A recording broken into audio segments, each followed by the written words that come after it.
Good morning childrens. हम आपको home science में थर्ड लेसन पढ़ा रहे थे गृह स्वच्छता। गृह स्वच्छता के अंतर्गत हमने आपको आवश्यकता और महत्व समझा दिया था। गृह स्वच्छता के प्रकार भी हम पढ़ चुके हैं और नियम व साधन भी हमने आपको समझा दिया था। और आज का हमारा टॉपिक है सफाई के साधन व सामग्री। ठीक है। घर की भली प्रकार सफाई करने के लिए सफाई के अनुसार ही उचित साधन अत्यंत आवश्यक है। जैसे घर की सफाई करने के लिए हमें किन किन सामग्रियों की आवश्यकता होती है? झाड़ू तथा ब्रश, कपड़ा तथा झाड़न, सफाई के बर्तन और सफाई की विभिन्न सामग्री। ठीक है। इसमें सबसे पहला हेडिंग है झाड़ू तथा ब्रश। सफाई के लिए हमें झाड़ू की आवश्यकता होती है और झाड़ू भी दो प्रकार के होते हैं। एक फूल वाली झाड़ू होती है जिससे घर के अंदर की सफाई की जाती है और एक सीख वाली झाड़ू होती है जिससे पानी की धुलाई की जाती है। ठीक है। और वैसे भी ब्रश भी दो प्रकार के होते हैं, एक नरम ब्रश होता है और एक सख्त ब्रश। नरम ब्रश से हम छत व दीवारों की धूल पर जाली निकालने के लिए यूज़ करते हैं। फर्नीचर साफ करने के लिए भी किया जाता है जिसका उपयोग, और फर्नीचर पर पॉलिश करने वाले, बोतलों व मर्तबानों को साफ करने वाले पतले गोल ब्रश। बोतल के लिए सभी को पता है कि अलग से ब्रश आते हैं, पतले होते हैं जो गोल होते हैं, लंबे होते हैं। बर्तन व सिंक आदि साफ करने के लिए प्लास्टिक के पतले तारों वाले गोल गोल ब्रश। ये सब कौन से ब्रश हैं? नरम ब्रश हैं। और उसके अपेक्षा दो ब्रश होते हैं। ये तो नरम ब्रश हैं जो हम लोग इत्यादि मैंने जो बताया उसमें यूज़ किया जाता है। दूसरा है सख्त ब्रश। सख्त ब्रश के भी दो प्रकार होते हैं। सख्त तिनकों के ब्रश, इसमें फर्श, दरी व कालीन आदि की धूल गर्त को साफ किया जाता है। और दूसरा है तार के ब्रश, फर्श पर जमी हुई काई को साफ करने के लिए उपयुक्त होते हैं। जो गंदी काई लग जाती है कभी फर्श पर, तो उसकी साफ करने के लिए तार के ब्रशों का यूज़ किया जाता है। ठीक है। और वैसे ही कपड़ा तथा झाड़न, झाड़ने के लिए भी हमें अलग अलग कपड़ों की आवश्यकता होती है। जैसे अगर फर्श पर पोछा लगाना है तो हम मोटा, खुरदुरा व नायलॉक्स का पुराना वस्त्र यूज़ करते हैं। और महीन व मुलायम कपड़ा सजावटी वस्तुओं की सफाई के लिए किया जाता है। सजावट की जो वस्तुएं होती है उसके लिए हम कैसा कपड़ा यूज़ करेंगे? जो एकदम सॉफ्ट है, जिससे कि सजावट की वस्तुओं को नुकसान न पहुंच सके। मोटा कपड़ा दरवाजे व फर्नीचर आदि की धूल झाड़ने के लिए यूज़ किया जाता है। और मुलायम कपड़ा अथवा पानी सोखने वाला कपड़ा बर्तनों व चित्रों के शीशे साफ करने के लिए करते हैं। नरम कपड़े के टुकड़े चांदी या शीशे की वस्तुओं को चमकाने के लिए किया जाता है। यदि हम किसी की भी सफाई करते हैं तो उसके लिए भी अलग अलग कपड़ा यूज़ किया जाता है। किसी के लिए खुरदुरा यूज़ होता है, किसी के लिए मुलायम कपड़ा यूज़ होता है, किसी के लिए मोटा कपड़ा यूज़ होता है। तो वो सफाई के अकॉर्डिंग ही हम यूज़ करना चाहिए। अब है थर्ड, सफाई के बर्तन। अब सफाई के लिए बर्तन है। सफाई करने के लिए हमें कौन कौन से बर्तनों की आवश्यकता होती है? एक तो है डस्ट पैन। डस्ट पैन मतलब जिसमें हम डस्ट को उठाते हैं, कचरे को उठाते हैं। और एक है डस्टबिन। डस्टबिन का यूज़ पता है, ये कूड़ेदान जिसमें हम कूड़ा डालते हैं। और यहाँ ध्यान रखेंगे कि कूड़ादान हमेशा ढक्कन वाला ही होना चाहिए, ढका होना चाहिए। ठीक है। उसके साथ ही हम बाल्टी, मग, तसला पोछा लगाने के लिए यूज़ करते हैं। चीनी की तस्तरी या प्यालियाँ फर्नीचर आदि की पॉलिश रखने के लिए यूज़ करते हैं। सफाई के लिए अन्य सामग्री, जैसे बर्तनों की सफाई के लिए हम क्या यूज़ करते हैं? ख़ास तौर पर घरों में विम बार का यूज़ किया जाता है, लेकिन गांव में राख का भी यूज़ कर लेते हैं, नींबू या खटाई का भी यूज़ कर लेते हैं। कपड़ों के द्वारा दाग छुड़ाने के लिए अमोनिया, अगर कपड़ों में कोई दाग लग गया है तो उसे छुड़ाने के लिए हम किसका यूज़ करते हैं? जैसे अमोनिया है, ब्लीचिंग पाउडर है, सिरका है, बेंजीन है, नींबू व हाइड्रोक्लोरिक एसिड आदि का यूज़ किया जाता है। और फर्नीचर, शीशा व धातु की वस्तु साफ करने व चमकाने के लिए पॉलिश, वार्निश क्रीम आदि का यूज़ करते हैं। तो हर अगर हम घर की स्वच्छता को लेकर चलते हैं तो घर के में इतनी सारी वस्तुएं होती हैं कि उनके लिए अलग अलग चीज़ों के द्वारा ही उनकी सफाई हम कर सकते हैं। और अगला टॉपिक है हमारा गृह स्वच्छ रखने के आधुनिक यंत्र। गृह स्वच्छ रखने के आधुनिक यंत्र 2 दिखाए गए हैं, एक है वैक्यूम क्लीनर और एक कारपेट स्वीपर। आप स्क्रीन पर देख रहे हैं वैक्यूम क्लीनर और कारपेट स्वीपर। जो कारपेट स्वीपर है उसका यूज़ किस लिए किया जाता है? वो कारपेट पर सफाई के लिए किया जाता है। कारपेट स्वीपर छोटे छोटे पहियों पर चलने वाला एक यंत्र होता है जिसमें नीचे ब्रश लगा होता है तथा वैक्यूम क्लीनर की भांति एक डिब्बा भी, जिसे डस्ट पैन कहते हैं। इसमें दरी, फर्श तथा कालीन की धूल गर्द को साफ किया जाता है। और इसी के जैसे है वैक्यूम क्लीनर। वैक्यूम क्लीनर क्या होता है? ये क्लीनर बिजली की तरह से चलने वाला होता है, बिजली से चलने वाला यंत्र है जो फर्श की धूल गर्द साफ करने के काम में आता है। और अक्सर वैक्यूम क्लीनर का यूज़ जहाँ पे जैसे आपने हॉस्पिटलों में देखा होगा, ऑफिसेस में देखा होगा, जहाँ पे ज़्यादातर उसका यूज़ ऐसी जगहों में किया जाता है। ठीक है। उसके बाद है नेक्स्ट हेडिंग हमारी है गृह के विभिन्न वस्तुओं की स्वच्छता। अब घर में बहुत सारी वस्तुएं होती हैं, उनकी स्वच्छता हमें कैसी करनी चाहिए इसके बारे में विस्तार से बताया गया है। पहले है धातु की वस्तुएं। धातु की वस्तुओं को साफ हमें किस प्रकार से करना चाहिए? धातुएं की भी 2 वस्तुएं आती है, एक कोमल धातु और एक कठोर धातु। कोमल धातु मतलब जो एकदम सॉफ्ट होता है, सॉफ्ट मेटल्स, एंड कठोर मतलब हार्ड मेटल्स। तो सबसे हम पहले पढ़ेंगे कोमल धातु। कोमल धातु के अंतर्गत है चांदी, तांबा, कलई, स्टेनलेस स्टील्स और एल्युमिनियम्स। इसकी सफाई के लिए हमें क्या यूज़ हम कर सकते हैं? जैसे चांदी के बर्तन हैं, अक्सर ये वायु के संपर्क में आते हैं तो क्या हो जाते हैं? काले हो जाते हैं। तो इनके कालेपन को दूर करने के लिए हमें एक भगोने में 1 किलो पानी में 1 चाय का चम्मच और पीसा नमक तथा 1 चम्मच सोडा डालकर उबालेंगे और चांदी की वस्तुएं उस घोल में 10-15 मिनट डालकर उन्हें उबालना है और उसके जिससे कि उसकी गंदगी उसमें निकल जाए। और फिर साबुन के पानी में धोकर मुलायम कपड़े में रगड़कर पोंछकर रखेंगे। ठीक है। इससे भी चांदी में फिर दोबारा वही चमक आ जाएगी। अब है तांबा। तांबे की वस्तुओं को गर्म पानी में धोकर एक छोटे से कपड़े में सूखा चूना लेकर रगड़िए। ऐसा करने से क्या होगा? वस्तुएं साफ न हो तो पुनः चूने के साथ थोड़ा सा वॉशिंग सोडा तथा सिरका लेकर रगड़ेंगे। इससे फिर धोकर कपड़े में पोंछकर रखेंगे। इससे क्या होगा? तांबे में भी चमक आ जाएगी। कभी भी ये जो चांदी है, तांबा है, इसको धोने के बाद अच्छे से कपड़े से भी उसे पोंछना है। इसके बाद है कलई।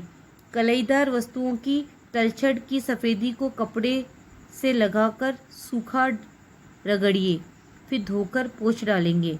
जिससे कलईदार वस्तुएं खुरदरे पदार्थ या नींबू से साफ नहीं करनी चाहिए, अन्यथा उस पर खरोंच एवं दाग पड़ जाएंगे। इसलिए उसकी पॉलिश शीघ्र उतरने लगेगी। इसलिए हमें कभी भी उसे खुरदरे और नींबू के पानी से इसका यूज़ हमें नहीं करना है। स्टेनलेस स्टील की वस्तुओं पर भी एक प्रकार की पॉलिश की जाती है जिससे कि वे चमकती रहती हैं। इन्हें यदि हम सावधानी से साफ किया जाए तो बर्तन में चमक बनी रहती है। यदि अगर हम इन्हें राख से धोएंगे तो क्या होगा? इनकी चमक धीरे धीरे गायब हो जाएगी। वैसे एल्युमिनियम के बर्तन होते हैं। एल्युमिनियम के बर्तन या वस्तुएं भी यदि काली सी दिखाई देती हैं तो पीसा नमक रगड़ने से साफ हो जाती हैं। इसके अतिरिक्त हम सिरका या नींबू या खटाई को गर्म पानी के साथ वस्तुओं पर रगड़ने से भी वह साफ कर सकते हैं। आदि के द्वारा हम एल्युमिनियम के बर्तनों को भी चमकाया जा सकता है। ये थी कोमल धातुएं। कोमल धातु के अंतर्गत हमने आपको बताया चांदी, तांबा, कलई, स्टेनलेस स्टील, एल्युमिनियम। अब आती है बात कठोर धातु की। कठोर धातु है जैसे लोहा, पीतल और लोहा क्या है? एक कठोर धातु है और लोहे की वस्तुओं पर हवा व नमी से जंग लग जाती है। तो इसे जंग से बचाने के लिए हमें क्या करना चाहिए? हमें नमी युक्त स्थान से इसे बचाकर रखें, मतलब सीलन न लगे इसे, है ना। जंग छुड़ाने के लिए सोडा, गर्म पानी अथवा तेल व सब्जी खार मिलाकर वस्तुओं पर रगड़िए और साफ हो जाएगा जिससे लोहा। ठीक है। वैसे ही पीतल की वस्तुएं हैं। पीतल की वस्तुओं के लिए नींबू, आम, इमली या सिरका नमक के साथ लगाकर 15-10 मिनट तक रख दीजिए। फिर महीन राख से रगड़कर साफ करिए। पानी से धो पोंछ कर रखिए। पीतल के फूलदार एवं नक्काशी की वस्तुओं को ब्रासो नामक पॉलिश लगाकर थोड़ी देर के लिए रख दीजिए। फिर कपड़े से रगड़कर चमकाइए। ये एकदम साफ़ हो जाते हैं। ऐसे पीतल के बर्तन भी होते हैं और सजावट के सामान भी होते हैं। इनको ऐसे साफ़ करने से उसकी चमक लंबे समय तक बनी रहती है। इसके बाद है लकड़ी की वस्तुएं। लकड़ी की वस्तुएं में जैसे है सफ़ेद लकड़ी है, वार्निश की भी लकड़ी है, पॉलिश की भी लकड़ी है और इनेमल पेंट की भी लकड़ी है। इसके लिए भी अलग अलग पॉलिशों का यूज़ किया जाता है जिससे कि ये लकड़ियों की चमक बनी रहे। इसके बाद है शीशे की वस्तुएं। आम घरों में सभी के घर में शीशे की वस्तुएं होती हैं जैसे बोतल है, मर्तबान है, फूलदान, गिलास आदि को गर्म पानी में सिरका डालकर 10-15 मिनट के लिए वस्तुएं डुबोकर रख दीजिए। फिर निकाल कर धो पोंछ कर रख लीजिए। इससे क्या होगा, बर्तनों में चमक बनी रहती है। चीनी मिट्टी या इनेमल की वस्तुएं हैं। इसे भी हमें समय समय पर साफ़ करते रहना चाहिए। इसे साफ़ करने के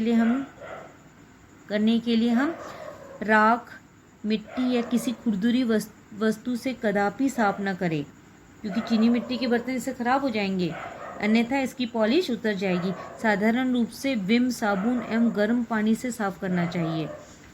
ठीक है, जिससे चीनी मिट्टी के बर्तन लंबे समय तक सुरक्षित रहते हैं। ऐसे है प्लास्टिक की वस्तुएं। प्लास्टिक की वस्तुएं तो आम हम डेली वे में यूज़ करते हैं। जैसे है डस्टपैन है, प्लास्टिक के मेजपोश है, प्लास्टिक की डोरी से बुने हुए फर्नीचर भी बहुतायत में प्रयोग किए जा रहे हैं। इन्हें साबुन, पानी अथवा सोडा तथा हल्के गर्म पानी से नर्म ब्रश से धोना चाहिए। इससे भी ये वस्तुएं साफ रहती हैं और लंबे समय तक भी चलती हैं। ये वस्तुएं तब तक सुरक्षित रह सकती जब तक हम इनका केयर करेंगे, है ना, इनकी सफाई समय समय पर करते रहेंगे तो ये वस्तुएं लंबे समय तक सुरक्षित रहती हैं। अगर हम इन्हें ध्यान नहीं देंगे तो क्या होगा, ये लंबे समय तक सुरक्षित नहीं हो पाती हैं। ठीक है, इसके बाद हमारा नेक्स्ट टॉपिक है घर की सफाई करते समय ध्यान रखने योग्य बातें। और घर की सफाई तो सभी करते हैं, लेकिन घर की सफाई करते समय अगर हम कुछ बातों का ध्यान रखें तो हमारा घर पूर्ण रूप से स्वच्छ बना रहेगा। सबसे पहले तो यदि घर की सफाई हम स्वच्छ करते हैं तो उसे बारीकी से लेंगे। यदि हम किसी सेवकों के द्वारा करते हैं तो उन्हें कार्य संबंधी स्पष्ट निर्देश देने चाहिए। बता देना चाहिए कि उन्हें कहाँ सफाई करनी है और किस प्रकार से सफाई करनी है। और सफाई करते समय परिवार के सभी सदस्यों का भी उत्तरदायित्व बनता है कि वो उसमें सहयोग करें। इसलिए हमें उचित जगह पर कूड़ेदान, रद्दी कागज डालने की टोकरी तथा कुछ अन्य आवश्यक वस्तुएं भी रखनी चाहिए जिससे कि पूरे घर पर कूड़ा न फैल सके। और घर की सफाई को उत्तम बनाए रखने के लिए समय समय पर सफाई के साधन एवं उपकरणों की भी देखभाल करते रहें, है ना, क्योंकि ये उपकरणों के द्वारा ही तो हम घर की सफाई करेंगे। अगर हम उस पर ध्यान नहीं देंगे तो क्या होगा, हम सफाई करने में हमें दिक्कत आएगी। उसके बाद है संपूर्ण सफाई कार्य को ध्यान में रखकर सभी क्रियाओं को एक निर्धारित क्रम में करना चाहिए, मतलब सिस्टमेटिक वैसे। जैसे पहले फर्नीचर को किया, फर्नीचर की सफाई की, उसके बाद सजावट की वस्तुओं की सफाई की, फिर सूखी सफाई तथा गीली सफाई, मतलब किस समय में कौन सी सफाई करनी है उसका भी एक नियम होना चाहिए, उसका भी एक टाइम टेबल बना होना चाहिए और उसी टाइम टेबल के शेड्यूल के अनुसार उनकी सफाई भी की जानी चाहिए। और घर की सफाई करते समय सफाई के उचित साधन, सामग्री, उपकरण तथा विधियों को भी अपनाना चाहिए। इससे जहाँ एक और सफाई कार्य उत्तम कोटि का होगा, वहीं दूसरी ओर समय तथा श्रम की भी हम बचत कर सकते हैं। इसलिए हमें उपकरणों का भी ज्ञान होना चाहिए। इससे क्या होगा, हम इससे ज़्यादा से ज़्यादा हम अपने समय की बचत कर पाएंगे। ठीक है, अब हमारा नेक्स्ट टॉपिक है विभिन्न गृह कक्षों की स्वच्छता। गृह कक्ष मतलब आपके घरों में अलग अलग कमरे बने होते हैं, तो उन कमरों की स्वच्छता के लिए हमें किन नियमों का पालन करना चाहिए, इस विषय में यहाँ पे दिया गया है। जैसे है फर्श की स्वच्छता। फर्श की स्वच्छता हम तो दैनिक करते हैं, रोज़मर्रा की ज़िंदगी में हम अपने फर्श की सफाई करते हैं। और फर्श की सफाई के अंतर्गत ईंट के फर्श हैं, पत्थर के फर्श हैं, कच्चे फर्श हैं तथा सीमेंट आदि के फर्श आते हैं और इन फर्शों पर झाड़ू लगाकर पानी से धोकर हम इन फर्शों को साफ कर सकते हैं। वैसे घरों की दीवारों की स्वच्छता है, जो जाले वाले होते हैं, हम डेली वेज में 2-2 दिन छोड़कर हम घर की सफाई, दीवारों की सफाई हमें करते रहनी चाहिए। नेक्स्ट है दीवारों की स्वच्छता। दीवारों की भी स्वच्छता सप्ताह में 1 बार अवश्य होनी चाहिए।